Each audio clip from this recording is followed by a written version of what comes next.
Well, thank you, Asher. That was an embarrassing a listening of my background. And in fact, it's probably spurred because I have been around for 50 years in the museum business. I realized that last year. And that was really an eye-opening thing just to realize I've been around a long time. And it's really interesting. And what Asher said is really true about how the museum community has changed. Our practices are vastly different from when I first started. And so it's exciting to be here, and it's exciting to what I call play with collections. And so it's been a wonderful project here. If we could, yeah, there we go. A little bit of a background here on yeah, I'm not supposed to move around up until that. Okay. A little bit of an introduction to who I am. You've already heard about it, so I probably don't need to go into very much more. A little bit of a history about my involvement with this project, and then talk about the summer project where we had interns from the University of Delaware. We had one intern from the University of Delaware winter tour conservation program. Winter tour, university I should know this program in art conservation, and I believe that our intern may be online watching from Zoom, and then we will talk a bit about what has been happening since then. They left at the second week of August, and so I've got some numbers for you in terms of how much we did over the summer with those students and the interns, and then how much we did, what we have done since. And it's been pretty exciting to see the progress and to see these things moving off-site storage. Anyway, so, and then I will close with some discoveries that I found are really kind of cool. And one of the reasons that I'm so gratified to have the opportunity to work with this collection. And and so I really want to thank the board and Sarah and and Asher for bringing me in to do the project, because it's been a really wonderful way to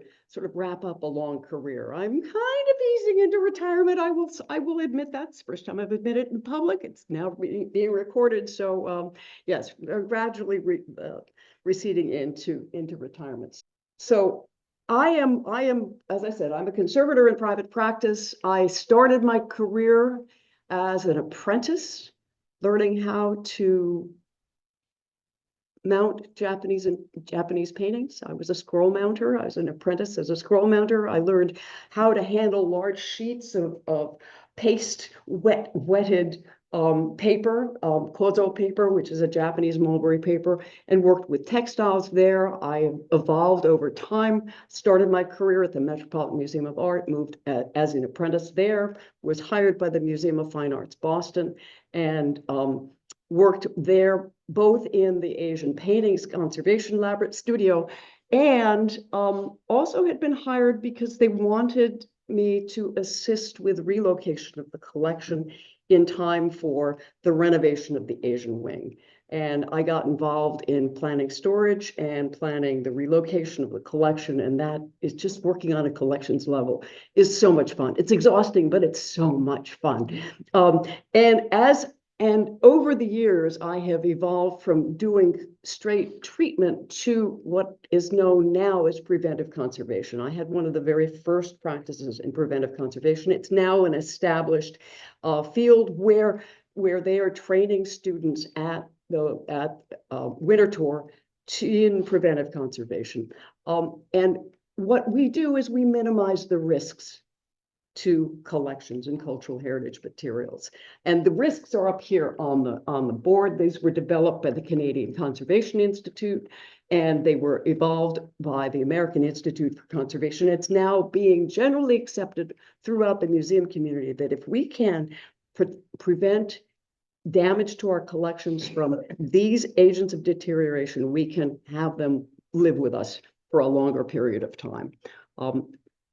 I'm not going to go through them. but they're here. If you have questions, you can go and check it out yourself, or you can ask me after this talk.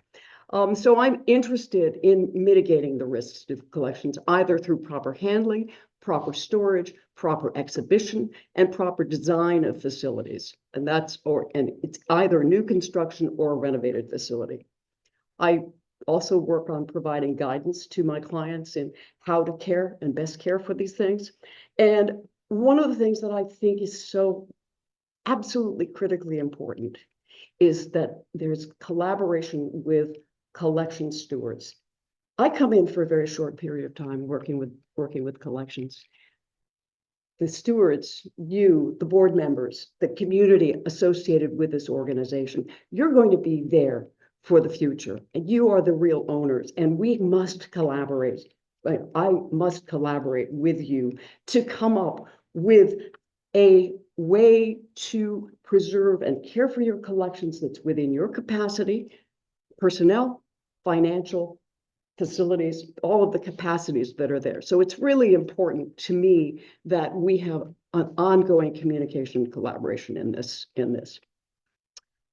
So I have worked with community stakeholders and volunteers, past and present. The slide on the left is at Dumbarton Oaks of Harvard University. We were relocating the collections in preparation for their renovation of that museum, and we had volunteers. I didn't have enough space to show the men that were working at the sewing machines and stuffing. And back then it was really unusual. We got guys that were really interested. And so we had volunteers coming in and working with us to provide materials that we could cushion and pad our objects as they were relocating them. And then is it my left? Okay. It's my left, you're my right, we're reversed. The other slide is here at the Hopewell Museum with Vince Janowski, who's the current board chairman. And we're working with him on handling and moving collections.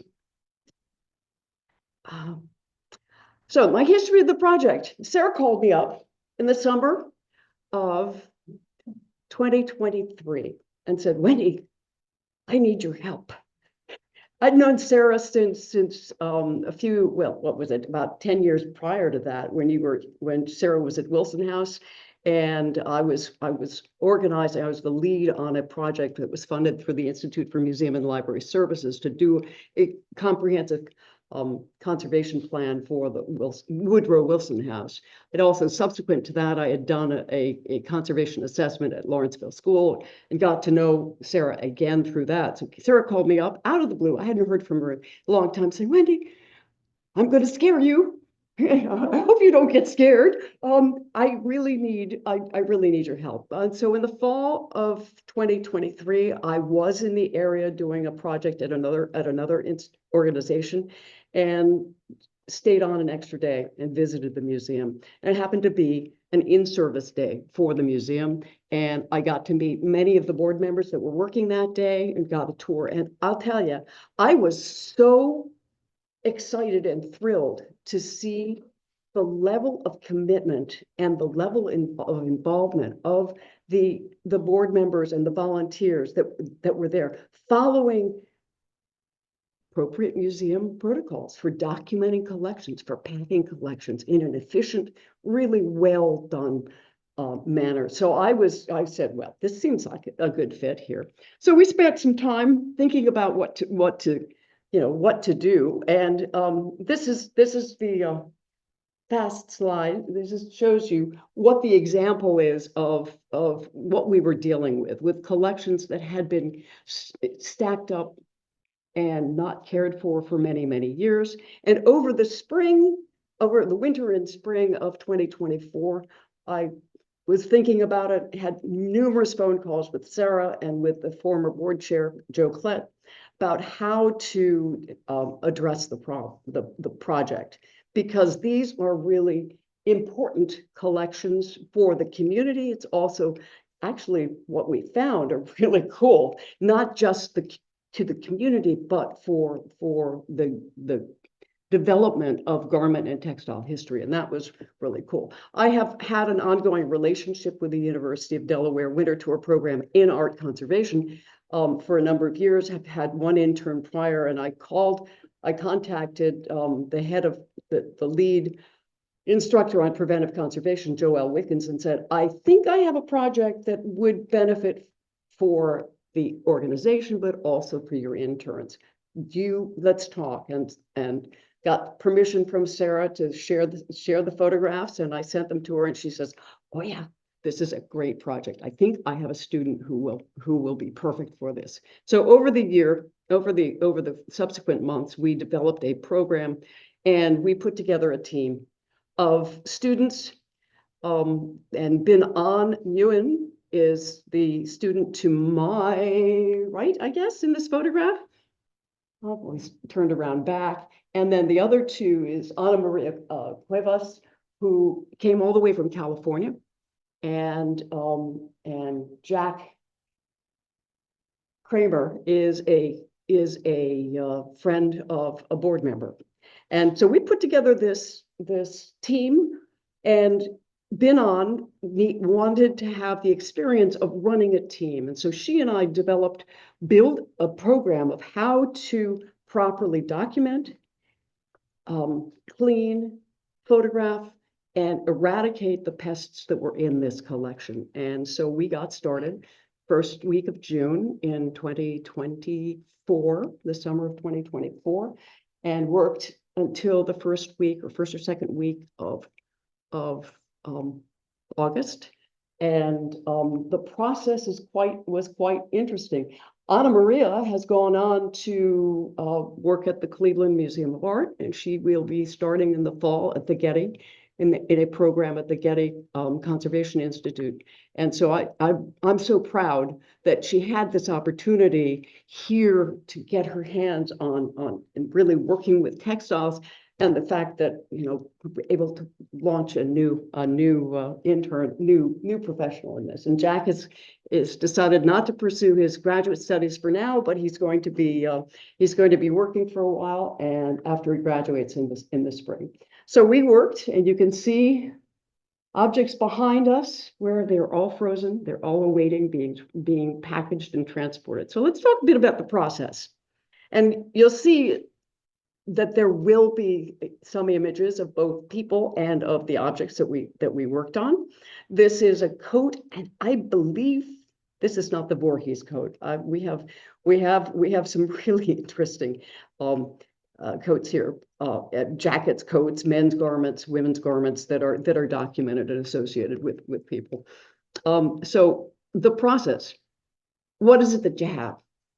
What is it that's here in the collection? So we systematically unpacked and looked at everything that we could over the course of the summer. And so here we have images of examination of the artifacts, looking for critters that might be eating them, looking for damage, because what we wanted to do is to document the damage before the objects are treated, so that we can get a sense of whether the treatment is successful or whether it has caused some other damage to the collections. Fortunately, what we've seen is it's been perfectly fine. We've been successful in eradicating the bugs on the pieces that have been treated, and with no damage to the collections. So looking at it, the center image has been on trying to extract what's called cast larval skins. It's the exoskeletons from the larvae of the carpet beetles that they love anything in net. And so she worked for a long time pulling out the exoskeletons, because you have to remove the exoskeletons to get a sense that they're not being reinfested. So we examined and documented, and part of the documentation is photography, and we prepared the materials for freezing. Everything had to be prepared properly for freezing, so that when they go into the freezer, they have sufficient amount of paper around them to buffer the change in potential relative humidity inside of the bag, and a plastic bag around the exterior, so that when they come out of the freezer, we don't get condensation. on the package, on the object itself, because condensation, as we know, with a water glass, we get water, we get stains, and it can cause some additional damage to the collections. So here we are, packaging the collections, preparing them to get ready to go into the freezer. They are next frozen, placed in a freezer for down to -35 to -40 degrees centigrade. -40 degrees centigrade is the same as -40 degrees Fahrenheit. So it was really cold. And so you have to prepare for that. And we have also placed what we call a data logger inside the packaging between the layers of the materials, so that we can hold the temperature for a long enough period of time at that level. Everything that goes into the freezer will provide some level of insulation. So it takes a while. So sometimes it'll take 12 hours if we have a freezer that's been packed deeply with these materials. So we put a data logger with a probe in there, and then watch. And when I'm gone, or when I was gone, the kids would send me, the interns would send me information about how the freezers were performing. Now I get reports from Asher every week when we are looking at the freezer. So afterwards, you have to clean the object, to remove any dead insects, to remove any exoskeletons, to remove any evidence that the critters have actually done damage and been there. And this is because we want to make sure that if something is ever reinfested, it's a new infestation. I've worked at places where they said, well, we treated this and it didn't work. And because we still have exoskeletons, and the problem is that they didn't clean afterwards. And so they double dosed it with some sort of treatment. And every time you treat something, you can cause some damage to the collection. Way back when I started work, I worked for the Smithsonian for a while. When I started there, we would do a regular pesticide application of our collections, one of the museums of the collections in their cases over a long weekend, so it wouldn't poison any of the visitors. They don't do that anymore, but they would not follow up with cleaning it. So they would constantly think, well, we have an infestation. We have an infestation. We've changed their policies now. So after it's frozen, the objects are again examined for any damage, and then are packaged to be sent to collection storage. If the museum was not about to undergo renovation, it would be into collection storage on site. Now these materials are going off site to make way for the renovation. And so you can see they're padded out using archival materials and with sufficient support so that damage does not occur. And over the summer of 2024, the interns and I, and with help from staff and board members, documented and processed over 860 objects, and they froze over 100 objects. Since then, we have continued to do work, because this is an important project. As Asher said, close to 2,000 objects. Textile objects, they're still waiting. That was only 1/4 of what was there. So what we did, because we didn't have the human resources of staff, the interns working with us, and because of my time and because of resources, we streamlined the process. There's also the looming deadline to finish the move out of the building so that they can renovate the building. So we streamlined the process to only include those critical steps in the processing of the collection. And those included examination and documentation, because we have to have a chain of custody for each and every object as it goes from one place to another in the museum, or off-site or wherever, and document. So we have thumbnail documentations, photographs of every object that we're working on, and then of course packaged for freezing, and then preparing objects for off-site storage. We have postponed the the post-freezing vacuuming, but we've got a system in place to let folks know that these haven't been vacuumed post-freezing. So as of about noon today, we have documented, this includes the work over the summer, over 1,400 objects. And I went through the records, and we have frozen or in process for 1,411 objects, somewhere in the process.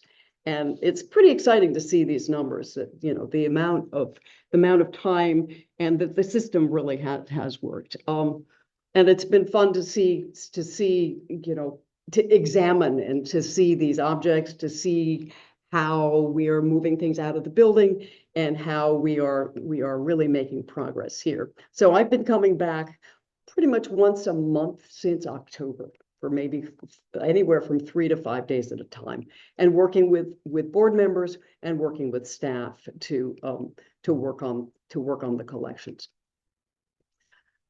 So this is what's so gratifying. This is the neat stuff. This is the neat stuff. We are finding interesting things as we are as we are excavating the collection. The neat stuff was this documentation where we've got Aunt Abby Stout's black lace cap. We could try to find some. I know that the Stout family is a big family in these parts, and so it's right. It was there, and we also had the hat box, and we found that, and we were able to then document it and provide it with the support that it needs. You can see in the image, in this image in the upper left, there is some damage there. So I was able to come up with a way in which it could be supported for freezing and for future storage. And we packaged it up and put it back in the hat box, and then packaged the hat box. And it's now in its own box for freezing. And I can't remember if it's in the freezer or not, but it might be already. So that was one really cool thing. We have other cool things that we've been finding. These are a pair of wedding shoes, wedding slippers that were found. And it's hard to see, but this note says, Mother Randolph told me that these were the wedding slippers of Margaret Nichols Vale of Greenbrook, New Jersey, when she married Stillman Fitz Randolph of Newmarket, New Jersey in 1841. Margaret was born June 18, 1816, died North Elizabeth, New Jersey, April 2nd, 1881. Stillman was born August 7th, 1816, died in Elizabeth, December 1st, 1881. They were the parents of my husband's father, Edward Franklin Randolph, their only child. His mother, Margaret, was one of 11 children, and it's signed by the donor. That's wonderful history. It tells the story of people. And we're talking about local history, but I've been learning so much about this community and get really excited by seeing the stories that are behind these objects. It's, you know, this is what makes my work with community museums so gratifying, why I feel so privileged to have the opportunity to work on this project. Other things that are cool. This is the coat of Stephen Blackwell, who died in the sinking of the Titanic. This was given to him, to the museum by one of his relatives. And Asher gave me these photographs that he had taken at one point as we were working on this. And it says, the documentation is there. So there are these treasures that are unknown in this history, in this collection. Other neat stuff. The pocket watch was found in a coat pocket. It had been stored there for however many years. There's, you know, I thought I had to throw in this fox stole.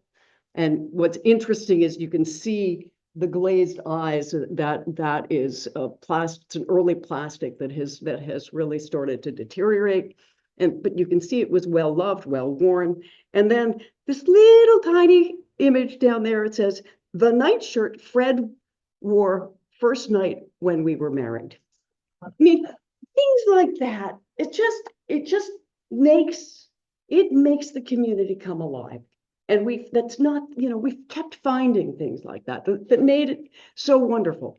And so if I can help make this available to the next generation, wow, I feel really privileged there.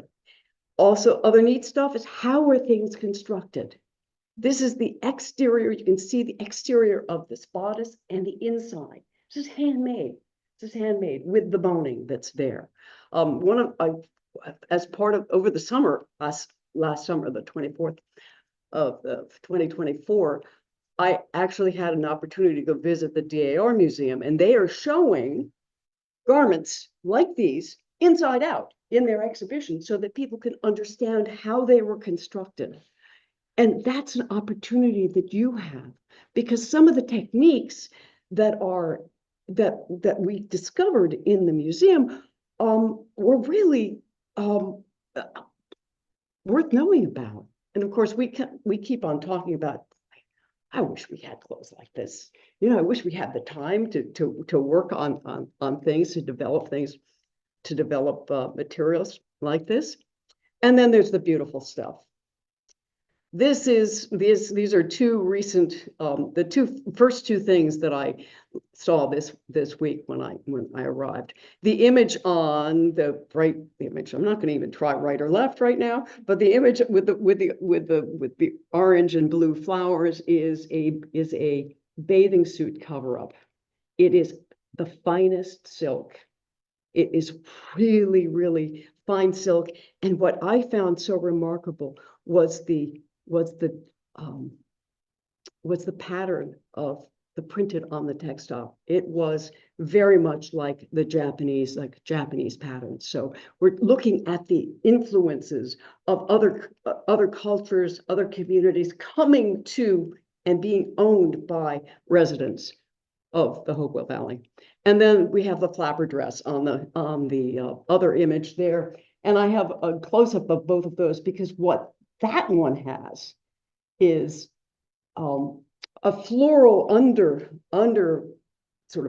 layer with a net over it. And on top of that is the beading. And then somebody painstakingly embroidered to augment the flowers. To think about the amount of work that went into, and the pride that the woman wore, who was wearing it, had. So it just, it's so exciting to me to see that. So there is the beautiful stuff there.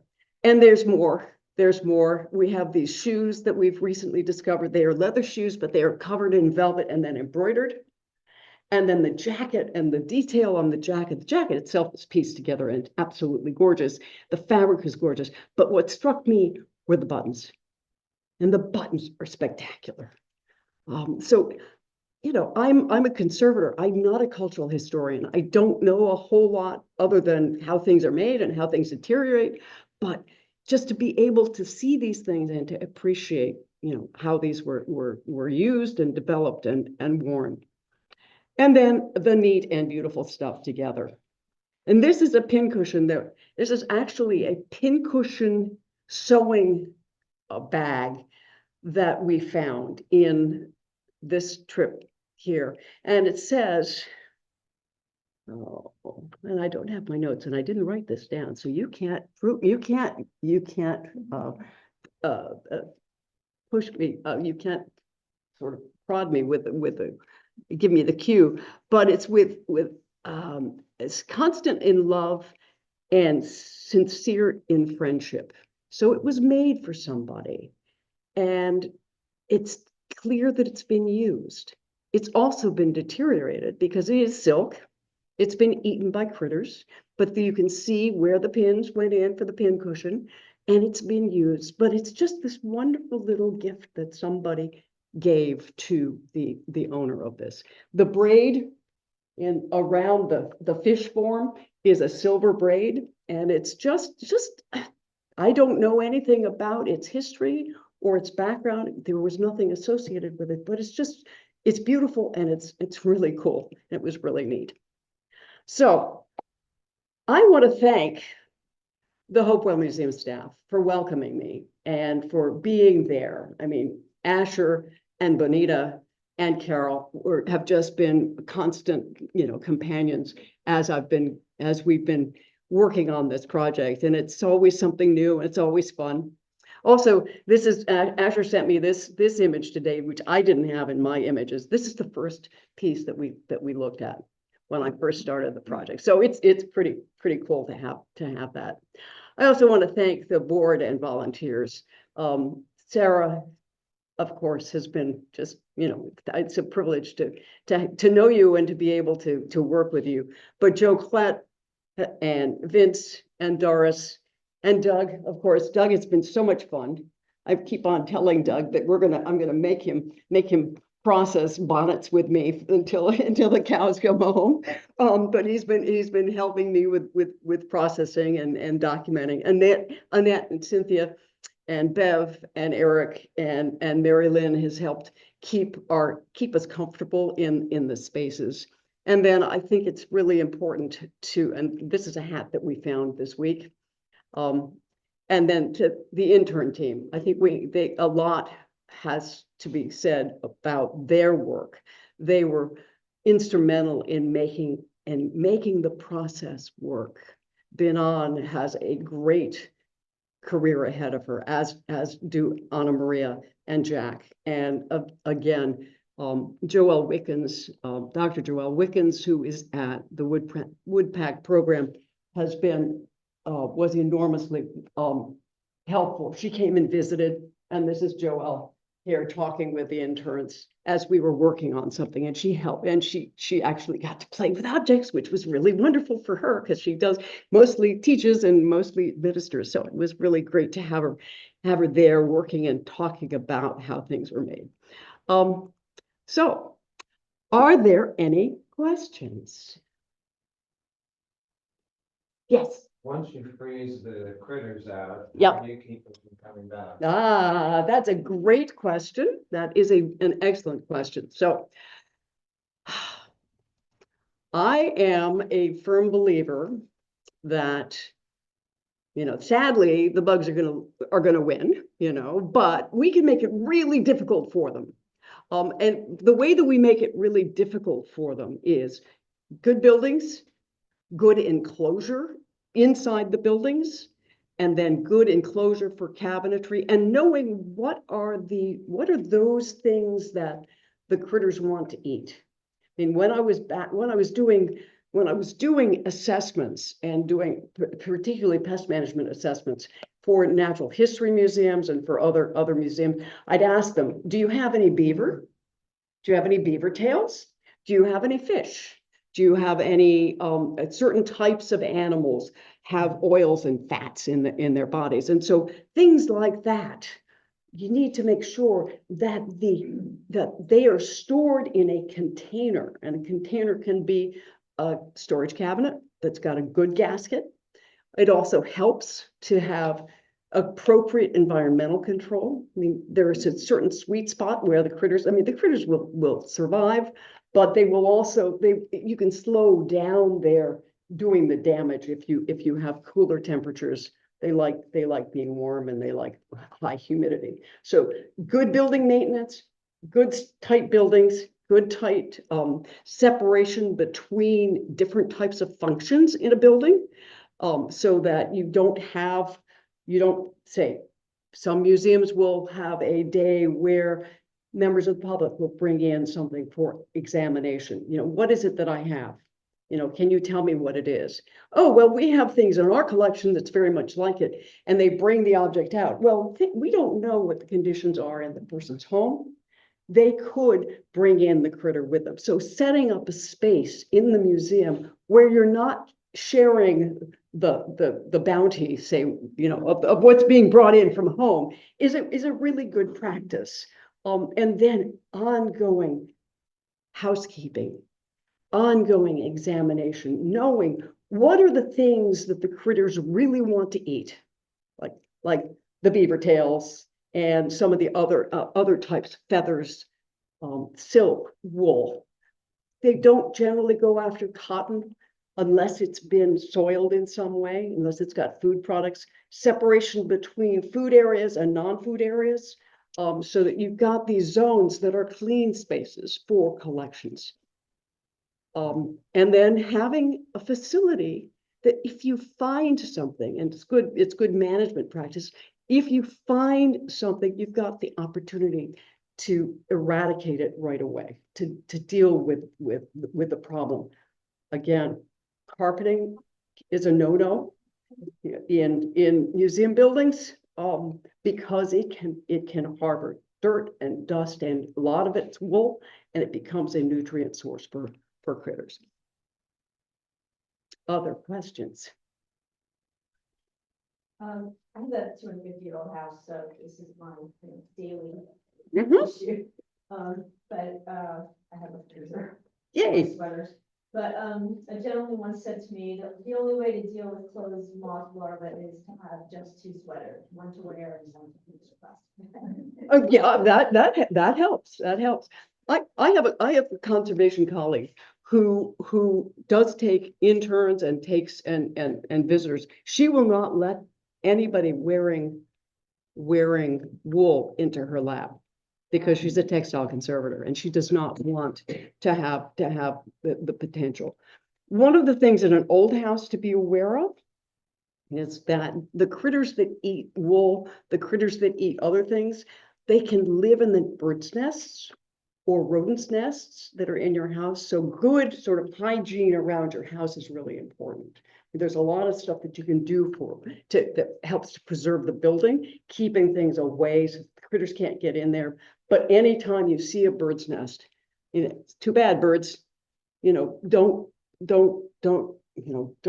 put your nest here because they drop their feathers, they're messy, and then the critters eat. The critters that will then migrate to your objects will eat. We'll start there. Yeah. But my question is, Yeah. I do work at a high school right next door, for some of their costume events. We do a magical dinner. One of our members provides the Renaissance costume. She's a fanatic, and those are well taken care of. But the main costume supply for the high school for all their plays and musicals and stuff, I doubt anyone is considering any of this. And I know my daughter walked out from an event that they had an incredible tulle 50, prom dress that really was, I can see it was starting to look shabby. Is there advice I can give to the development department without they don't have the money for proper conservation? That's, a couple of thoughts. I'm also, I perform in community theater, so I'm a little sensitive to that.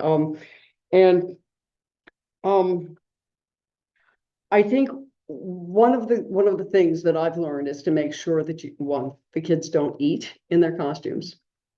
And 2, that you don't store them in the basement or in the attic where the conditions are not good, that they are stored in the general area. I would separate materials by what it's made from. So woolen things, keep them together and have them really tight, separate them from silk, or make sure if this is theatrical garments, our costumers will just go to Goodwill and buy old sheets, and will do marvelous things with old sheets. So we're not talking about the same level of the preservation that's required or that's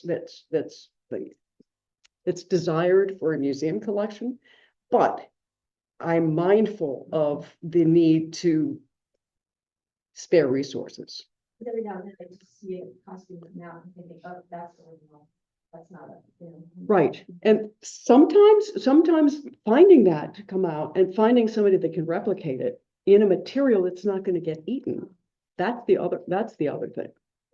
I am a fan of replication of materials, because some of these garments that are both in museum collections, that are in private collections, if you want to have them out there and want to use them they will deteriorate. The more they are used, they will deteriorate. So if you want to have them available for use, why not bring them out on a special event? On a special event and if you have to have them on display all the time for some reason, then have a replica out there that says, this is a replica, and on this person's birthday, we have a celebration and we bring the actual garment out so that the public can see that. I mean, I'm not a believer in fooling the public, trying to pass off something that's not original, because there is a real value in having an original object. So, but I think there are lots of things, there are ways around it that I believe, but you can also toss them in a freezer. That's the last thing. And for some things, send them to the dry cleaner. Dry cleaning will, for things that are not museum quality or that not museum collections, sending them to the dry cleaner will kill the critters. You had a question, Bob. Yeah, were there any objects in the collection that you found challenging to identify? Well, Question? the question was there anything in the collection that was challenging to identify? I am not a cultural historian. I am not a material. I'm not a, I look at materials. I may have some I may say, is this really silk or is it a synthetic or is it felt or whatever? But in terms of what it was used for, I will often turn to if Sarah's working with us, I'll say, hey, Sarah, what is it? Or somebody else that's there. We occasionally will pull out our phones and try to do a Google search on them to see if we can identify what it is. But some of the stuff is really cool. I mean, that bathing outfit that I did a search on what could it be and came up with, it's 1920s bathing outfit. So I don't know. Was there anything? Oh, yes. Oh, yeah. And it was worn over a bustle in 1870s, 1980s. Yeah. Yeah, but or it was a canopy for a canopy bed. Oh, the little one, yeah. By about 2.5 feet long, and it had a belt with an actual buckle at the top. Oh, yes, right. Yeah. I remember that. Yeah. Yeah. So, we don't know what it was. And then there was then there was the canopy, which was it. I thought for a while, then that wasn't net. That was a very fine silk. And it had it was circular and it had a place up at the top that was gathered, and it was pretty amazing, and we couldn't figure out what it was. Is it a tent?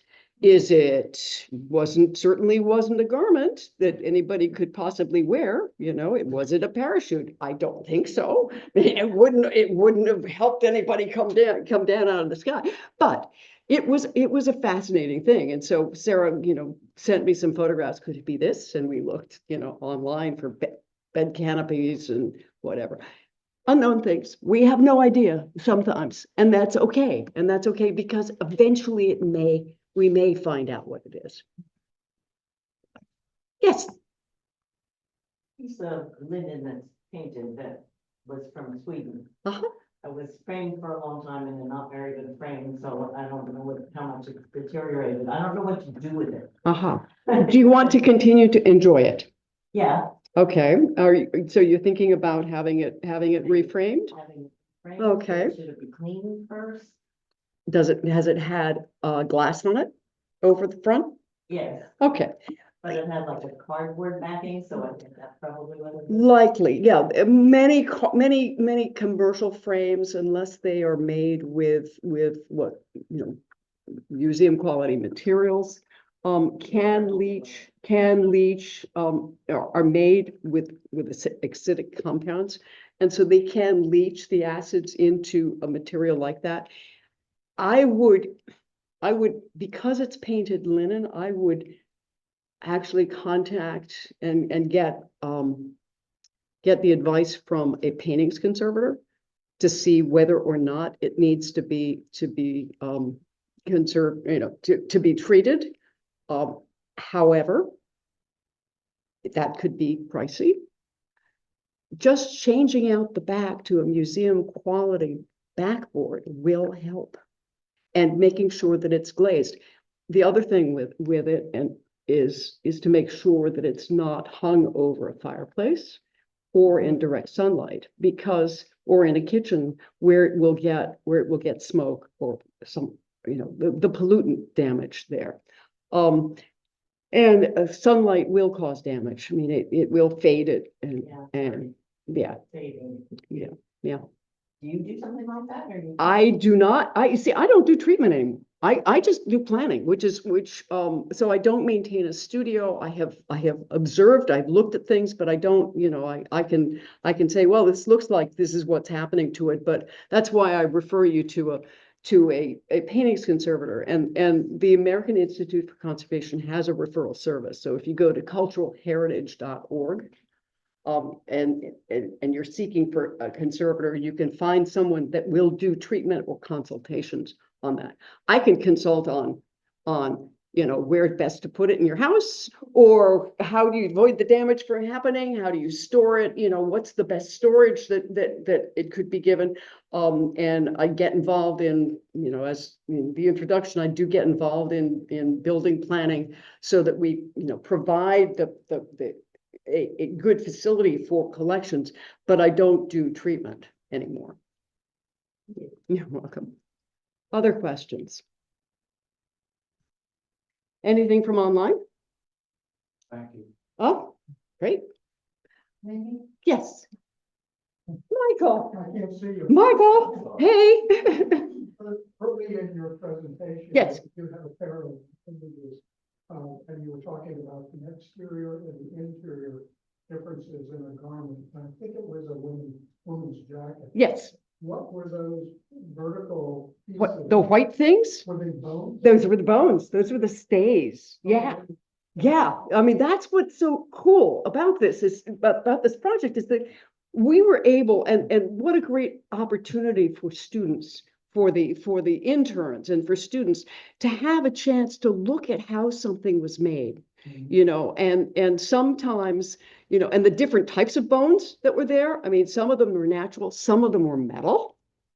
And you imagine, I mean, you probably, as a man, you might not be able to imagine, but maybe some of us are old enough to remember girdles, but can you imagine what it was like to wear stays and bustles and trying to sit or work or move or whatever? I mean, it's just, it's really changed, but it's fascinating to think about how these garments are made. Yeah.